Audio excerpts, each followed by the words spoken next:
Évitons les occasions de pécher. C'était la foire, la grande foire annuelle à Saint-Côme-des-Bois. Dès le petit matin, les bonnes gens des environs avaient amené leurs vaches, leurs veaux, leurs cochons et la volaille. Le temps était beau, il fallait en profiter, et, ma foi, tout s'était vendu à bon prix. Il n'y avait pas trop à se plaindre. Aussi, l'après-midi, une fois les affaires réglées, les forces réparées par un copieux dîner, on pouvait aller faire un tour sur la grande place. Les attractions n'y manquaient pas, et les boutiques en plein vent excitaient la curiosité et les désirs des ménagères. Les forains vantaient leurs marchandises. On trouvait des occasions superbes. Les diseuses de bonne aventure faisaient de fameuses recettes. Il y avait 1000 moyens de dépenser son argent et l'on en profitait. Les pièces d'argent sont faites pour rouler, dit-on. Il faut avouer qu'elles roulaient bien à la foire de Saint-Côme-des-Bois. Dans un coin de la place, un camelot venait justement d'installer une petite mallette sur un guéridon. Ce fut fait en un rien de temps, et tout de suite les paysans endimanchés accoururent.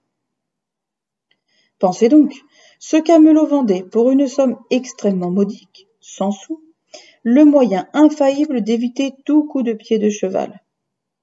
Vous ne savez pas, vous autres gens de la ville, ce que c'est qu'un coup de pied de cheval.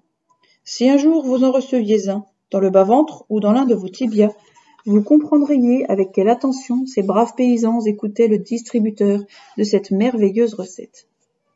On ne peut pas dire le contraire. C'était un véritable bienfaiteur de l'humanité. Un coup de pied de cheval, cela peut vous mener loin, même au cimetière. En tout cas, cela peut vous immobiliser pendant des semaines dans un lit. Que ce soit le maître valet ou le petit domestique qui en soit victime, c'est toujours une sérieuse affaire.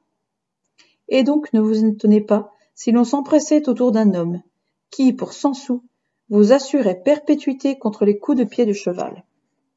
Pas encombrant d'ailleurs le préservatif, pas lourd à emporter.